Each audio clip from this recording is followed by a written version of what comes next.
Hi, I'm Frankie Picasso, co-founder of G Woman Media.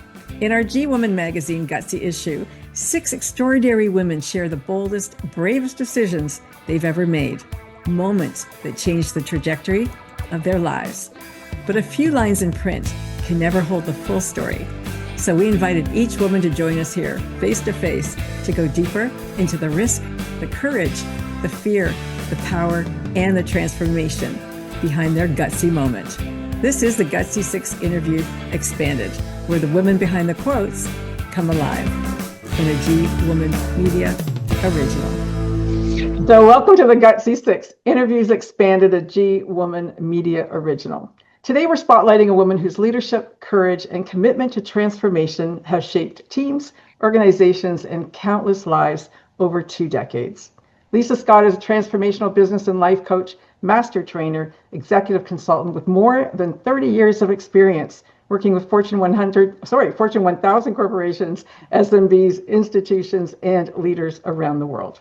She served as a vice president of human resources in Canada, a vice president of training and development in North America for an international financial services organization. She's a certified executive leadership coach, strategic planning expert, and partner at Scott and Associates Consulting, and the author of Thought of the Day that I've personally been receiving in my inbox for, I think, over 20 years. Lisa's philosophy is simple and powerful. Always leave people better than you found them. So welcome, Lisa. Well, thank you. Thank you. So in your G Woman magazine feature, you wrote, Yes. My gutsiest decision was to start my own consulting business after being in an international company for 13 years. 21 years later, I'm so very grateful to be still doing what I love. So we're going to go a little bit deeper into that moment. Can you take us back to the moment leading up to that gutsy decision to leave your corporate career, start your consulting business, and what was the why? What was that decision that was so necessary or undeniable at the time?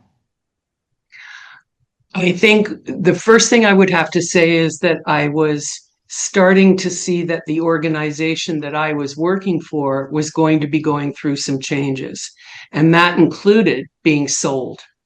And it was being sold to an equity firm. So that if you've been around the block, as I have as a banker a few times, then you understand what that might mean, right? So we knew about that in advance, and I had begun to think about that and what it might mean for me. And sure enough, as time marched on and the deal was done, I then met with the owners, and they basically said, you know, we appreciate the work that you've been doing, consulting and coaching and so on, but we're going to get out of that business. We're just going to purely do the training. Okay. And so as they said that to me, you know, your heart sort of sinks, right? Okay, so this is where the journey ends, basically. And before I could even say anything, the individual said, but I do want to say something to you. And I said, what's that? It's not lost on us that a lot of our customers are buying you, not us. And I was quite shocked and very, grateful for that reaction. But, I had 1,000 things going on in my head in that moment. And so they said, so, you need time to contemplate this and to think about it. But what we're basically saying is if those clients are coaching clients or consulting clients, then you can just keep doing what you're doing. You'll just have to do it with someone else. Okay. And so I thought, with someone else? Oh, no, I don't think I want that.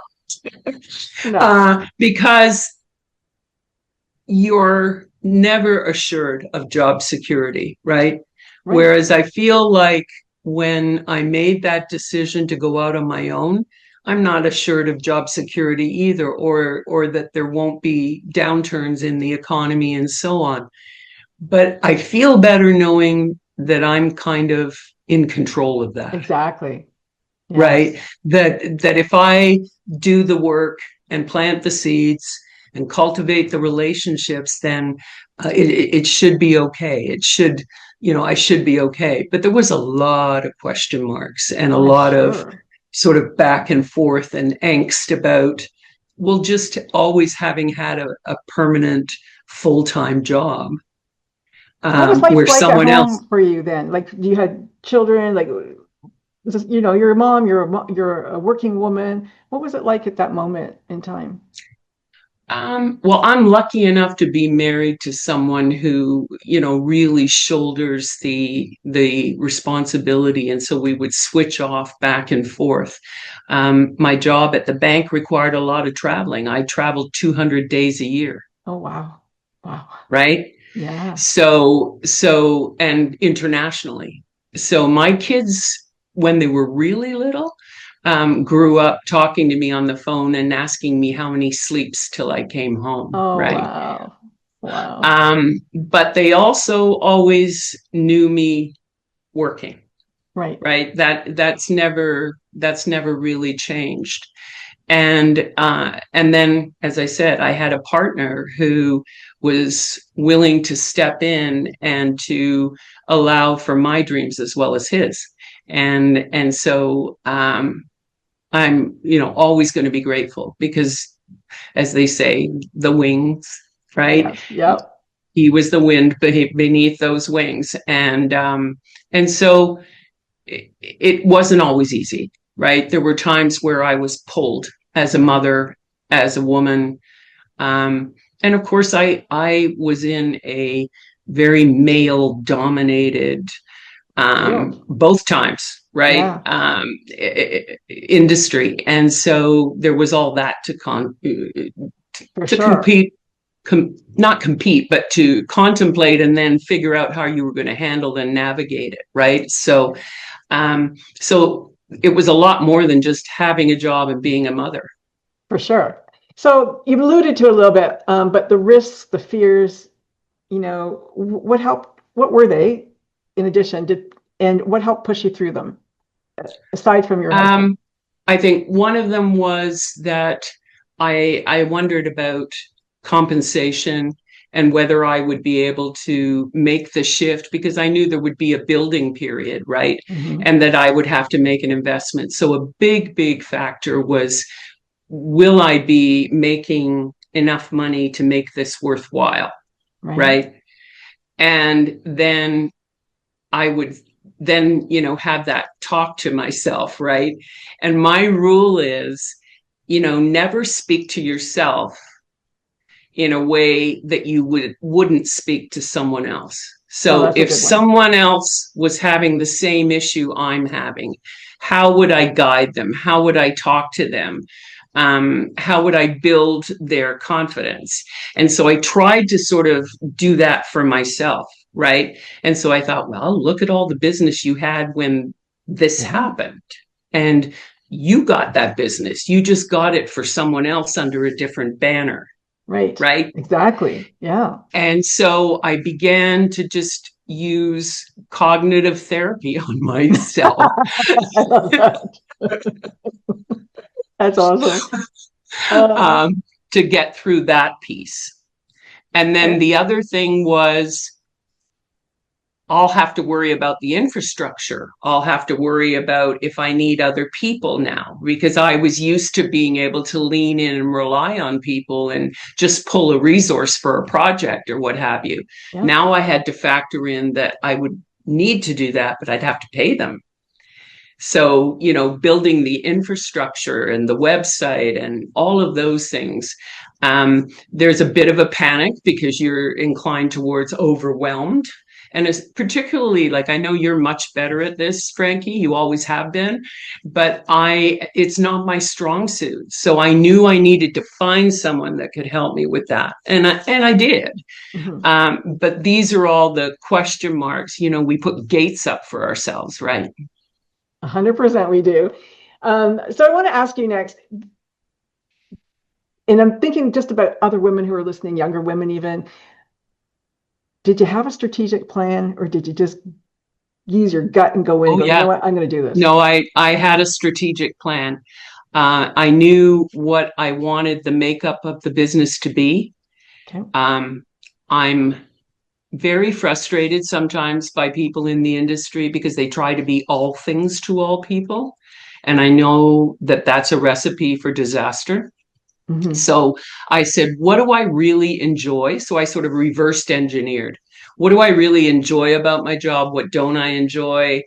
And where will I put my energy? And so what it came down to is I love coaching people, Yeah. right? And That you're good is, at it. You're so good thank at it. you. And so I knew that was going to be a big component. And then I also love solving problems, Mm-hmm. right? Mm-hmm. And especially leadership problems. So I thought, well, that'll be the consulting piece. It'll be about strategy. It'll be about consulting and working with leadership teams. And Was then it I all also had C-suite? people. Sorry, Sorry. was it all C-suite? Yes. Yeah, okay. Yes. Yeah. And at least initially, and because that's where I had the contacts, Yeah, right? yeah. And so then the other thing was I had had a number of people that said to me, my company won't pay for coaching, but I would pay for coaching if you did life coaching. So Okay. then I went and made sure that I had the skills to do the life coaching as well as business coaching. Right. And I thought, okay, now that's my sort of three bubbles, right? I've got the executive coaching, I've got the consulting, and then I've got the life coaching. And now where will that business come from? And that's where the strat plan came into being. And again, I'm literally, it's like physician heal thyself, right? I'm literally saying to myself, okay, if I was running a strat session with me, where would I focus? What would I need to uncover? And so on. So went through that for about 2 or 3 months and figured out what resources I was going to need help with. And factored that into the strategic plan. Good for you. Wow. I know that your former employers gave you a huge compliment saying these clients love you. Like these are, they're here because of you. And I know that you must have taken some with you because you've had some for over 20 years, the same individuals, right? Yep. So looking back 21 years later, how did this Yes. gutsy decision shape the woman, the leader, and the coach you are today? Well, good question, Frankie. I think it built my confidence unbelievably, Mm-hmm. and it set me on my journey, which a lot of women have to go on, of healing I'm not enough, right? And a lot of times people make the mistake of thinking because you're a coach that you're immune to that. No, I can attest to No, no. that. It'd be nice, but no. And so I think it really helped to shape me that way, and I forced myself to do the learning. And that is a big thing with me. I really encourage myself and my clients to always be learning. Right. I won't actually take you on as a client if you're one of those destination people, right? Where you say, got the, whatever you have, the CA, the Right. whatever designation, I'm done. I'm good. Yeah. I'm good. Yeah. I strongly believe that if we are open to learning our entire life, then there's such a payback for that. And it keeps you from being cognitively dissonant, right? So that I know this, I have knowledge here, and so I don't want to hear about that. Right. Right. Right. Yeah. And so it shaped me that way too, because it leaves me. Brene Brown actually has a wonderful way of describing it. And she says, strong back, soft front. And so it taught me to have a strong back, to believe in myself, to be enough, and to stand in my power, which I'm known for saying. I love that. And the soft front is things can still get in. You can still be emotional. You can still learn something, Mm-hmm. and stay open to that. Well, I like the boundary, and I really like that you took your value and you worked in alignment with your values and said, if you're not open to my top 5 value with, continuous learning, Yep. I'm sorry, I can't take you on because this is just going to be a non-starter.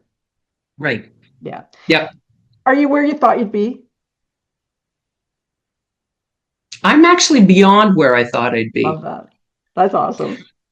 Um, I think when you're questioning, you're always questioning how long you can do it, how, long you can keep this business going. And I could have retired, but I don't want to. Yeah. Well, there you And go. so now I think I feel like I've earned the right to, I don't want this to come out the wrong way or sound arrogant in any way, because it's not, but I can pick and choose what I want to do. Right. Yeah. Well, you've earned it. You've earned it. Yeah. And so I don't take on work that frustrates me. I don't take on sow's ears and try to turn them into a silk purse, because I know it can't happen. Yeah, well, that's the cherry on the top of the sundae. You work really hard, you do the work that you get to do, and then you get to a certain age and you say, you know what? Now I can pick and choose. That's that's a wonderful goal and place to be in life. So what message would you share with a woman who is standing at the edge of her gutsy decision? Is it for everybody, do you think? No, it's not. I think if you have really high security needs, and you factor a paycheck and benefits and all of those things into that description of what security means, then you really have to, I'm not saying don't do it, but I think you really have to spend some time evaluating whether you can do the work that will bridge you from where you are to where you want to go. Because over that bridge, there's going to be times where security is not assured, where you're not sure about, what the future holds, whether it's because of things happening economically that are outside of your control or whatever it is. And so I don't think it's for everybody, but I do believe that you need to think about it long and hard. It's not just a matter of, I want to be my own boss. Right. Right. Yeah. And as an entrepreneur, I believe you have to have a high risk personality. Yeah, you do. And not care if you fail or not, really. Like if you fail, okay, I'll start again. Yep. Attitude. Yeah, absolutely. And I also think where you are in your own personal journey and healing is critically important, right? So if you're still struggling with anxiety and huge amounts of I'm not enough, it's only going to be raised when you go into a venture like this, right? So make sure that self-care is equally a part of what you do when you make a decision like this, especially as a woman, because, I'm sad to say, and that's probably one of the reasons why I still work. We've come a long way, but we've also had recently some losses. We've lost some of the gains we made. Yes. And what I will say, Frankie, is that I'm not impressed by the culture and the way that people speak to each other within organizations. And so, I told a CEO the other day, if you knew how much time was spent on how to manage up versus to grow the person, you'd be alarmed.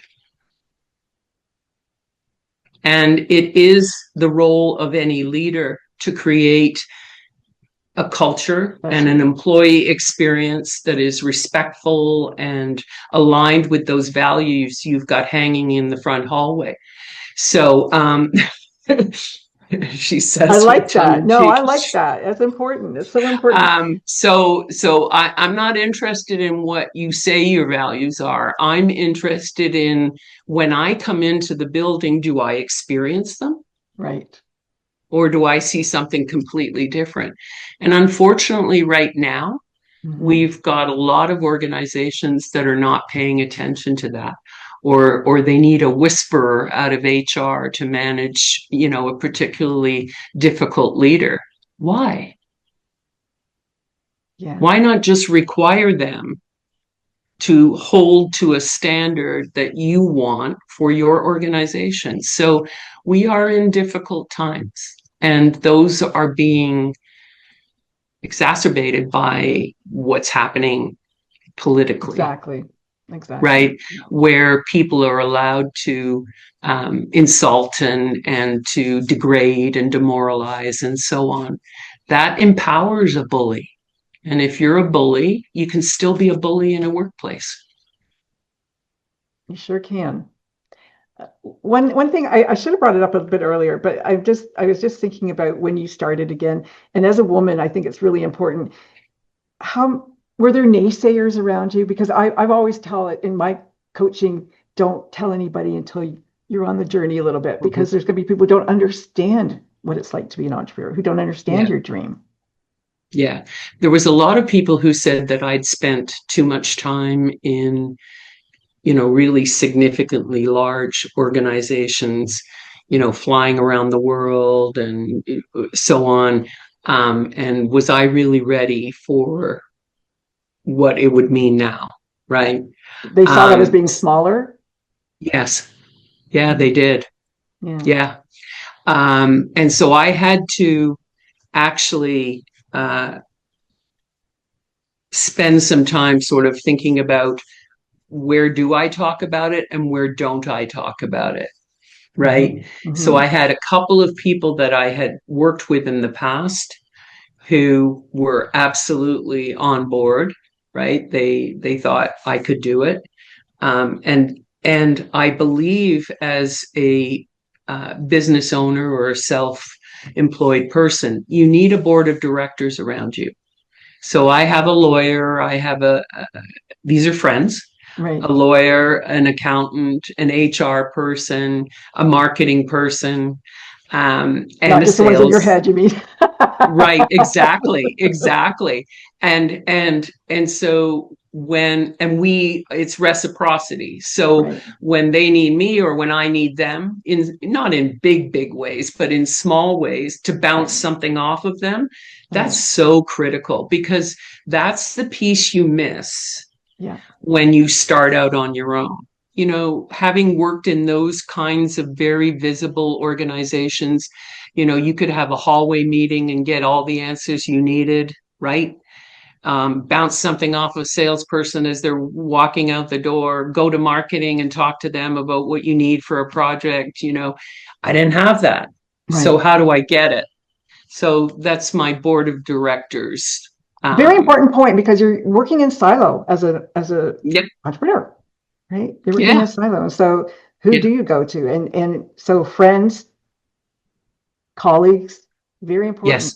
Very important to surround yourself with good people, smart people. Yes.